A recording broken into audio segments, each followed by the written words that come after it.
लूटपाट के माल से कभी भी मंदिर बनते हुए सुना है क्या? नहीं ना। तो आज ना हम आपको तिरुमंगा अलवर की कहानी सुनाते हैं। साउथ में एक बहुत बड़े डकैत हुए तिरुमंगा अलवर। उनका नाम तभी तिरुमंगा अलवर नहीं था।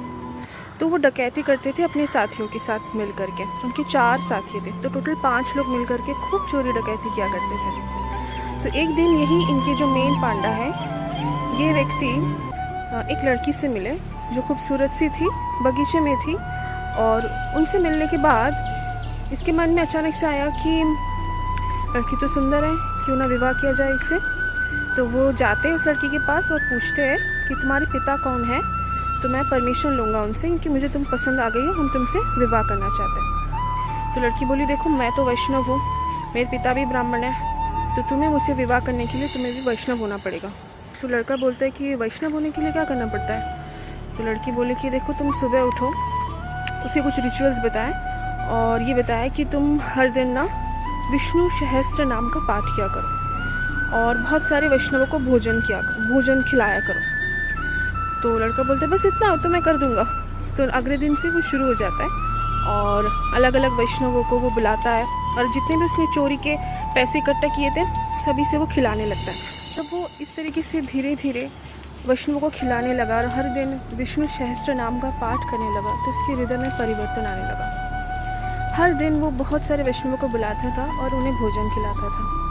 तो एक दिन ऐसे ही भोजन की ऐसा बहुत 1 साल बीत चुका है वैसे बीच में, और ऐसी भोजन की लाइन लगी हुई थी, लोग वैष्णवों की लाइन लगी हुई थी, लोग बैठ के खा रहे थे।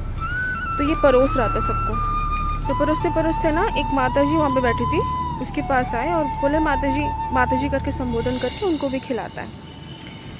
तो वो माता जी और कोई नहीं, वो वही लड़की है जिसको उसने प्रपोज़ किया था। तो देखो वो भूल ही गया कि उसने किसको प्रपोज़ किया था और किसको माता जी वो बोल रहा है। तो भूल ही गया उस लड़की को। वो इतना ज़्यादा वैष्णव सेवा में वो लिप्त हो गया, इतना ज़्यादा उसको इंटरेस्ट आ गया उसमें कि वो किस लिए वैष्णव सेवा करने के लिए आया था वही भूल गया वो। तो ऐसा दिन ब दिन चलता रहता है। उसके मन के अंदर, हृदय के अंदर चेंजेस आते रहते हैं, उसके साथियों के हृदय के अंदर भी चेंजेस आते रहते हैं। तो अभी धीरे धीरे क्या हुआ, पैसे जो है ख़त्म होने लगे। अब वैष्णव सेवा कैसे होगा?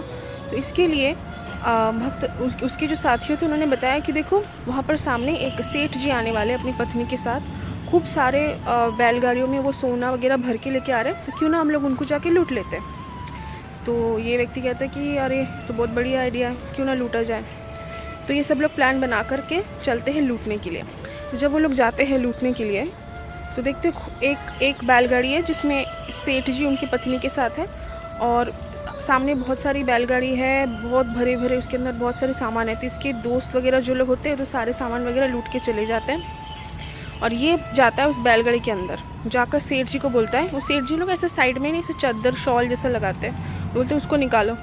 तो सेठ जी उसको निकालता है। सेठ जी को कहते हैं कि तुम सारे गहने वगैरह उसमें उतारो। सेठ जी अंगूठी वगैरह सब कुछ उसमें निकालता है। सेठ जी की पत्नी को कहते हैं कि गले से सब कुछ निकाल के इसमें रखो। सेठ जी की पत्नी भी गले से सब कुछ निकाल करके उसमें रख दिया। उसके बाद ये उसको पैक करता है और जैसे वो देखता है कि सेठ जी की जो पत्नी है उसके पैर की जो उंगली है उसमें ना एक वो था, वो पैर की उंगली में नहीं लड़कियाँ पहनती एक रिंग जैसा होता है, तो वो था। तो वो कहता है कि आप जो है ना, आप वो जो रिंग है वो आप निकाल के दो। सेठ जी की जो पत्नी होती है वो कहती है कि देखो मेरे पैर में जो रिंग है वो बहुत टाइट है, मैं उसको निकाल नहीं पा रही हूँ। तो लड़का बोलता है कोई बात नहीं, मैं निकाल देता हूँ। तो अब से इस दांत से पैर की जो रिंग है ना वैसे उसको निकालने जाता है अपने दांत से। और जैसे वो निकालने जाता है ना, फट करके वो सेठ और सेठ की जो पत्नी थी वो लक्ष्मी और नारायण हो जाता है। एक्चुअली वो लक्ष्मी और नारायण ही है जो इसको मदद करने के लिए खूब सारा धन वैकुंठ से लेकर के आए थे। उनको बहुत आशीर्वाद करते हैं कि तुम्हारी जो वैष्णव सेवा की जो रुचि है इससे हम बहुत प्रसन्न हुए और हम खुद तुम्हारा वेट करें वैकुंठ में, और तुम्हारे लिए हम सब लोग इतना बैलगाड़ी भर के सोना वगैरह लेकर के आए। तो लास्ट में क्या होता है, ये सब बातचीत होती है, लेकिन फिर भी तिरुमंगा जो वो व्यक्ति है जो डकैत है बेसिकली अभी जो वैष्णव बना है, वो लास्ट में लक्ष्मी के पैर में जो रिंग है उसको तक नहीं छोड़ता है। वो कहता है कि माता जाने से पहले अब वो मुझे निकाल के दे दो। तो वो निकाल के वो अपने पास फिर भी रख लेता है। तो वैष्णव सेवा होनी चाहिए तो ऐसी होनी चाहिए। तो यही व्यक्ति आगे जाकर के तिरुमंगा अलवर बनते हैं और ऐसे लूट के पैसे से वो मंदिर बनवाते हैं जो आज श्रीरंगम आप देखते हो तो बेसिकली लूट के ही पैसे हैं जो ये परम वैष्णव ने इकट्ठे किए मंदिर को बनाने के लिए। तो कैसा लगा आपको ये लीला, मुझे ज़रूर बताना। तब तक के लिए हरे कृष्णा।